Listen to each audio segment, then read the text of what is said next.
Not many people can say they've ended a 2,000-year-old cult. Edward Daniel Clarke could, and he did it by carrying out a heist. The statue in the little village was half buried in the earth when Edward and his student John arrived. They were looking for relics to take back to England. Lord Elgin was busy collecting beautiful marble engravings in Athens. Edward wanted to find something similar. At Lepsina, 30 farmers' huts dotted the tumbled-down ruins of a forgotten city. The only building of any note was the mansion belonging to the local Ottoman governor. The only thing worth taking was the old statue. She was Saint Dmitra, whose daughter, it was said, had been abducted by the Turkish invaders only to return in spring when the fields were able to flourish again. Edward didn't care about this local superstition. Many of the villagers had intermarried with Albanian migrants. He was rescuing Western civilization from the savages. But to carry out this heist, he needed a team. He knew John, his student, would be loyal, but he also needed a local expert. So he hired Giovanni Lucieri, a painter turned smuggler of Greek artifacts. Finally, he used his training as a vicar to connect with the local Orthodox priest. With his team assembled, the heist began. To start, Giovanni bribed the Ottoman governor. Then John hired an ox to pull the statue out of the ground, but it was stuck fast. Suddenly, one of the ropes attached to the ox broke, and the animal went into a rage, charging at the effigy before running off into the fields. The statue was damaged and still stuck, but now Edward had another problem. The locals were angry. The bull was a sign that Saint Demeter did not want to leave. An angry mob stood between Edward and his prize. But he had planned for this. There was no official saint called Dmitra. It was a folk tradition. The Greek Orthodox priest happily agreed to calm the crowd. He physically dug up the statue, then helped the British tourists load it onto a cart and carry it away. The old women in the village grumbled as Edward disappeared with Saint Dmitra. Bad things would happen because of this. 2 years later, the harvest failed. Meanwhile, the ship carrying Saint Dmitra sank off the coast of England.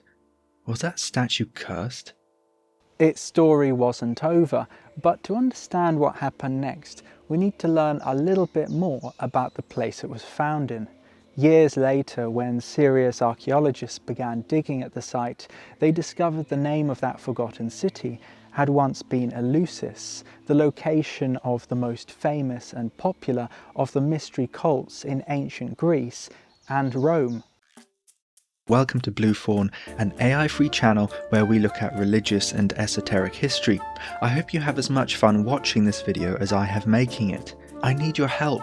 We have one more video on ancient mystery cults, and then we have to begin a new series. Your vote in the community will affect the future of this channel. If you could get in a flying time machine and go back to Eleusis in about 2000 BC, you wouldn't see anything special. A collection of huts belonging to farmers and fishermen perched on the edge of a fertile plain and separated from Athens by low-lying mountains. It didn't look like a place that was going to change the world. Not a lot happened in Eleusis over the next 1,000 years. The village grew to about 400 people. Women started weaving, men traded pottery. These people were a tight-knit group. Their houses were separated by narrow streets. Sometimes they buried their children in the walls. They were like a big extended family, an oikos. Gradually, some members of this family became richer and more important.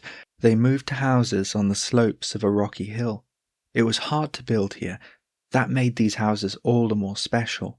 In fact, the people who lived here weren't just the heads of an extended family.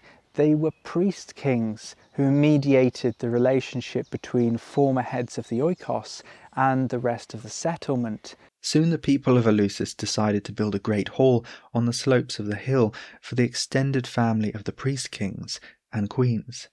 The communal palace doubled as a kind of temple to make sacrifices to the gods.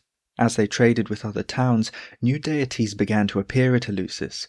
Bird figurines from Crete, stories about a god-king and his 2 wives, cults of grain and fertility goddesses. The people adapted their festivals for initiation and the harvest.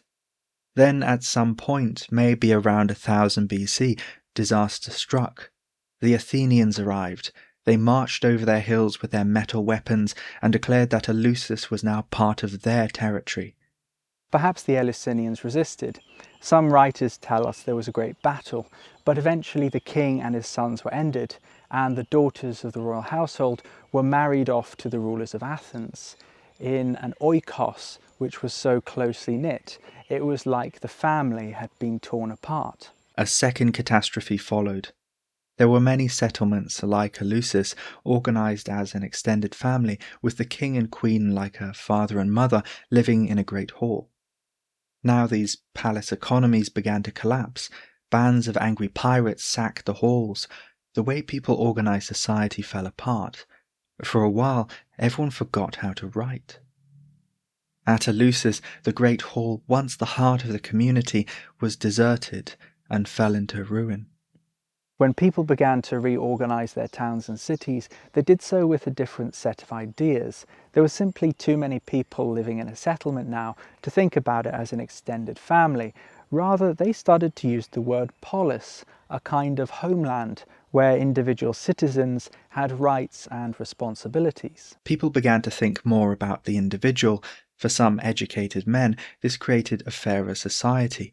But in Athens and Eleusis, women were now confined to the oikos. They had no say in the polis. In response, many women turned to religion. Female-only religious festivals spread like wildfire through Greece. When people started writing again around 700 BC, they recorded an extraordinary new story from Eleusis, the little town which had experienced so much chaos and upheaval over the past centuries. It was the myth of Persephone. Accompanying it was a mystical ritual of initiation, an invitation to become part of a spiritual family at a time the political one had disappeared, and the promise of individual salvation to every man, woman and child who attended. When you arrive in Athens, it is autumn, harvest is over and olives are being pressed into oil. The city is full of the smell of incense. It's festival month and various gods and goddesses are being celebrated, but like most of the people on board your ship, you've come for the Eleusinian Mysteries. The messengers arrived in your city weeks ago announcing the annual truce, and for some reason you decided to go this year, leaving your brother to harvest the grapes. Athens is a magnificent sight. You're directed to a huge covered walkway with the other 2,000 initiates. You can see old women, families with little children, rich merchants, slaves, and many travellers like you. The priest says everyone is welcome to take part, as long as they are not murderers. Names are collected on wax tablets. There's an argument as a local magician is turned away by two priestesses. A man called Alkaios greets you. He tells you he was initiated last year and has been assigned as your guide. You walk together to the temple of Demeter on the slopes of the Acropolis, washing your hands in a big basin outside before entering. Everyone is handed a small dried spring flower, a narcissus. In spring you take your joy in the meadows. In autumn you are made a kidnapper's bride.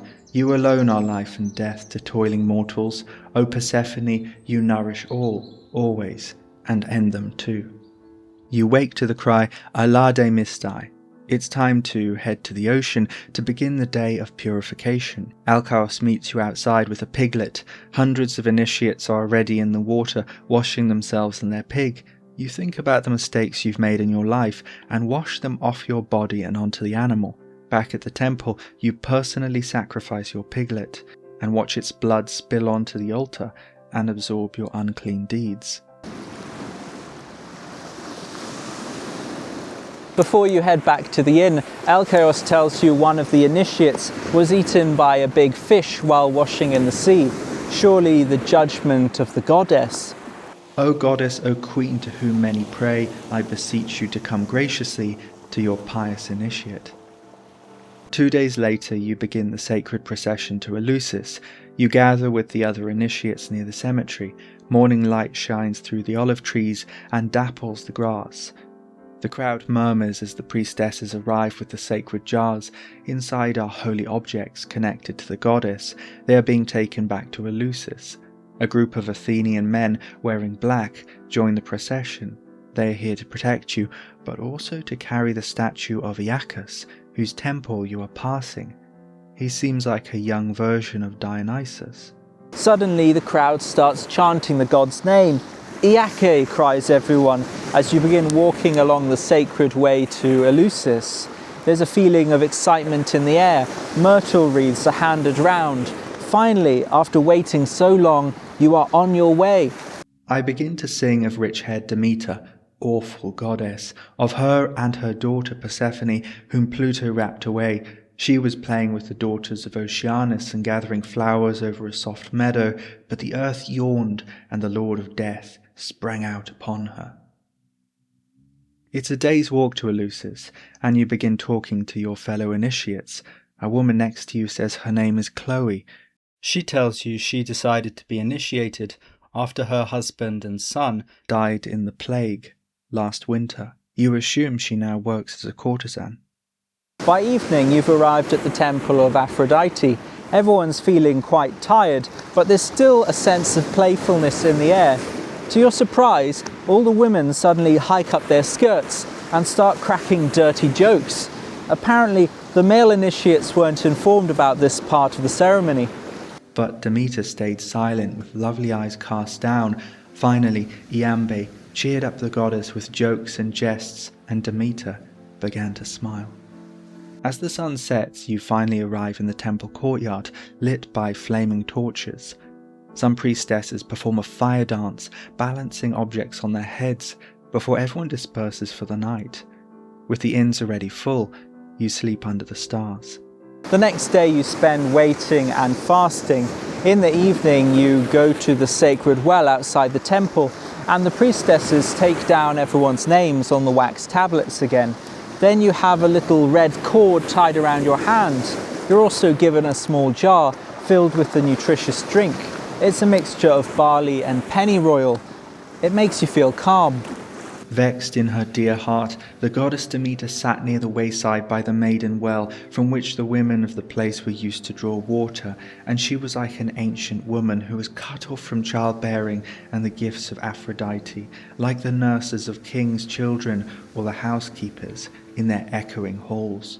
Now at last you enter the huge pillared hall where the most important part of the mysteries will take place. Between the columns, in the dim torchlight, you can see figures dressed as the gods. They begin to act out the story of Persephone's abduction and Demeter's grief. You watch as Demeter first turns herself into an old woman, then wanders the earth in search of her daughter.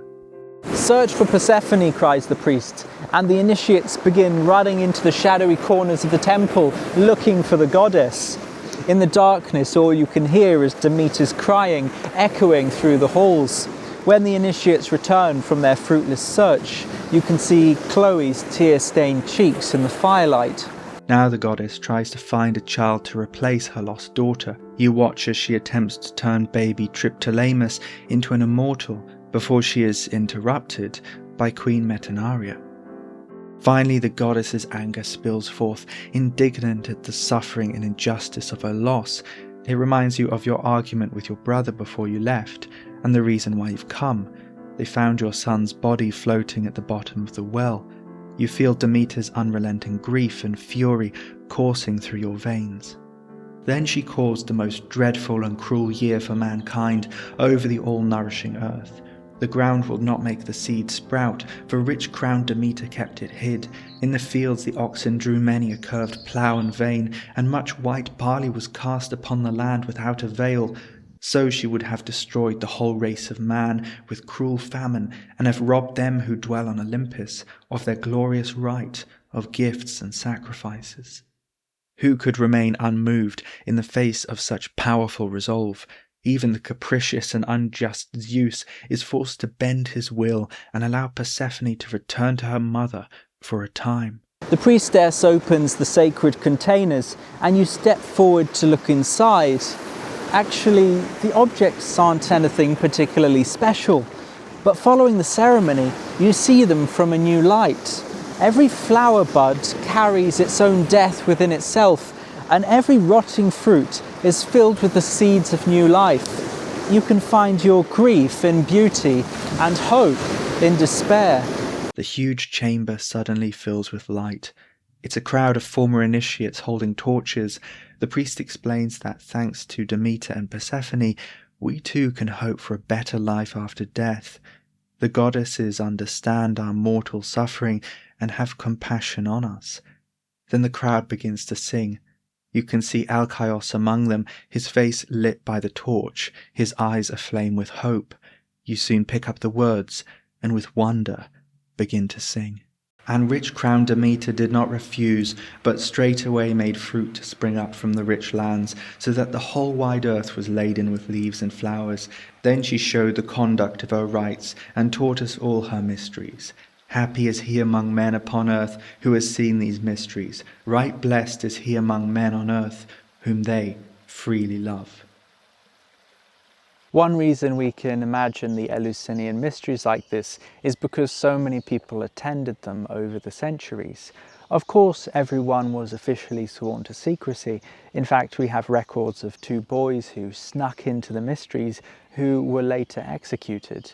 A philosopher accused of discussing the sacred objects was exiled from Athens. But despite this, there is enough fragmentary evidence and pieces of archaeology to put together a simple picture. In a world with limited medical care, with such a high rate of infant mortality, and where everyone was conscious of their dependence on farming, it's not hard to see why the Eleusinian Mysteries were so popular. In fact, in a context like that, it's hard to think of a more meaningful story. From 400 BC, the mysteries incorporated elements of Orphism, the idea that the soul outlived the body and through initiation could break free from the cycle of rebirth.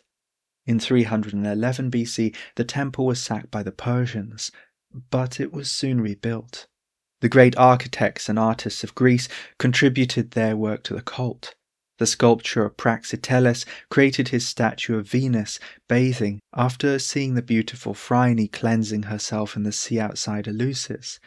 It would become one of the most reproduced statues in the ancient world. We have found almost 200 copies of it so far. When the Romans arrived, they fell in love with the mysteries at Eleusis. Remember that statue of Saint Dmitra that Edward stole? At the last minute it was rescued from the sinking ship. 100 years later, a second, better preserved version was dug up. That's when archaeologists realized these weren't images of Demeter, but likely meant to represent the daughters of Roman consul Appius Claudius Pulcher, who paid for the gateway they supported in about 50 BC. Around the same time, the Roman Stoic philosopher Cicero attended the mysteries. Among the many excellent things which Athens has contributed to human life, none, in my opinion, is better than those mysteries. For by them we have been brought out of our barbarous and savage mode of life, and educated and refined to a state of civilization. We have learned from them the beginnings of life, and have gained the power not only to live happily, but also to die with a better hope. Naturally, when the temple was sacked in about 170 AD by the Cosmopoulos, Emperor Marcus Aurelius had it rebuilt. Then he too was initiated into the mysteries. However, like the mysteries of Mithras, the Eleusinian Mysteries suffered after being politicized due to the rise of Christianity. In 360 AD, Emperor Julian tried to revive paganism. This included him being initiated into the mysteries at Eleusis. Shortly after this, a temple to Mithras was built at Eleusis. Now, if you've watched my video on Mithraism, you'll know that pagan senators and philosophers increasingly saw the religion of Mithras as an alternative to Christianity in the late 4th century. The Greek historian Eunapius tells us he was one of the last people to be properly initiated into the mysteries at Eleusis. At that time, he records, the high priest prophesied that the mysteries of Eleusis, which had lasted for over 1,000 years at that point, would soon come to an end. He it was who, in the presence of the author of this book, foretold the overthrow of the temples and the ruin of the whole of Greece, and the worship of the goddesses would come to an end. Thus, indeed, it came to pass. The next high priest at Eleusis was a member of the cult of Mithras. His reign was cut short when Theodosius I shut down the mysteries in 392. 4 years later, the temples were sacked by the Goths, and never rebuilt.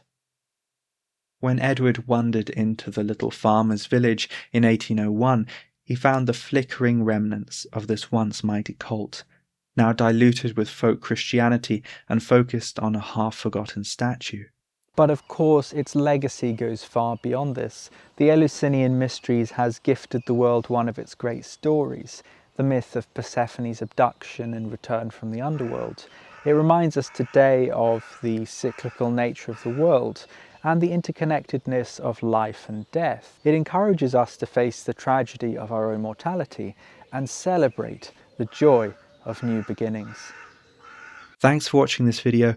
Next time, we're finishing the series with a look at perhaps the cruelest, certainly the most confusing of the ancient mystery cults. See you then.